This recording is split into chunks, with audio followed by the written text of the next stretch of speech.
up, set you free, nothing else can. Highest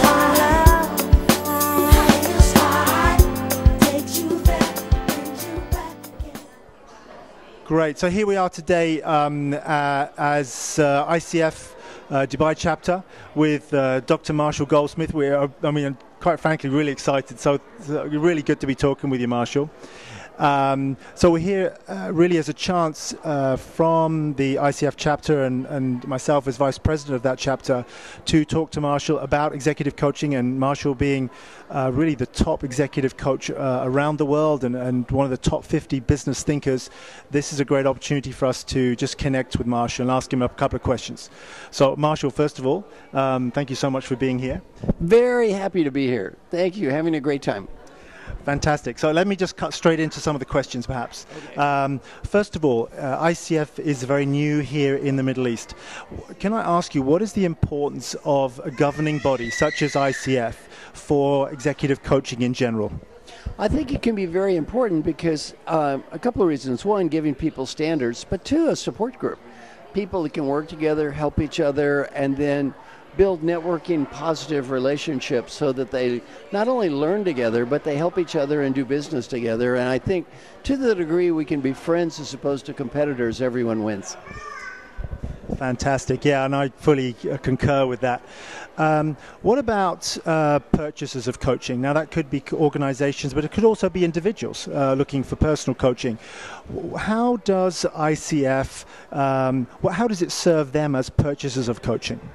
Well, what it could be is a great source of referrals because you want to have some idea of who you're getting and what is the level of quality and what is their background. So I think that can be very important so the clients could get a feeling of who is the person that I'm hiring, what is their background, what is their specialty, so that the skills of the coach match the needs of the client. Great. So ICF, we're relatively new here. It's a global governing body that's got 30,000 members, but we're a small operation here. Your experience in the US with regards to coaching, tell me how are governing bodies working there? Is it different to, I guess you're in a mature market, we're in a growing market. What should we be aware of as ICF members as the market develops and grows? Well, again, I don't think the States is really in a mature market either. I think it's a growth market in the States.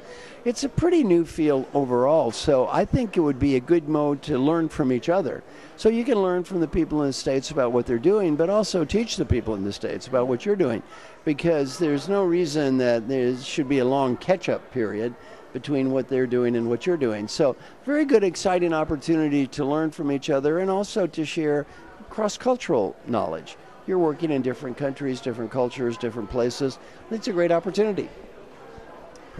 Great. Now, I know that the coaches are going to be curious about maybe some thoughts and ideas. Again, as they grow as coaches, their experience develops and so forth. What should they be expecting of the industry, and how should they be serving the industry? Well, I think the one suggestion I would have for coaches is really focus on getting results for your clients. One of the biggest problems in coaching is we tend to focus on the coach as if the key variable for successful coaching is the coach. From my experience, the key variable for successful coaching is the client. And it's very important to train the coaches, but not make the coaching process so coach-centric that the assumption is clients get better because they have a coach and then don't have any responsibility for their own improvement. The reality is a great client and a mediocre coach is going to do better than a client that doesn't care and the best coach in the world. So very important to train coaches, have the coaches be the best we can be. Also, though, realize it's not our life, it's the lives of our clients. And ultimately, they have to take responsibility for their own life and their own improvement. Great. Now, I know you're an expert in this field, so let me ask you the question. What's the best way to engage a client then? Very simple. Figure out what they need, and then figure out, do my skills match their needs? So my strict area is only coaching successful leaders to achieve positive long-term change in behavior. I never make the business case for what I do with my clients. My clients make the business case for what I do with me. I don't tell them it's worth the time and money. They tell me it's worth the time and money. So I don't really have to worry about engaging them because they buy into everything. Great.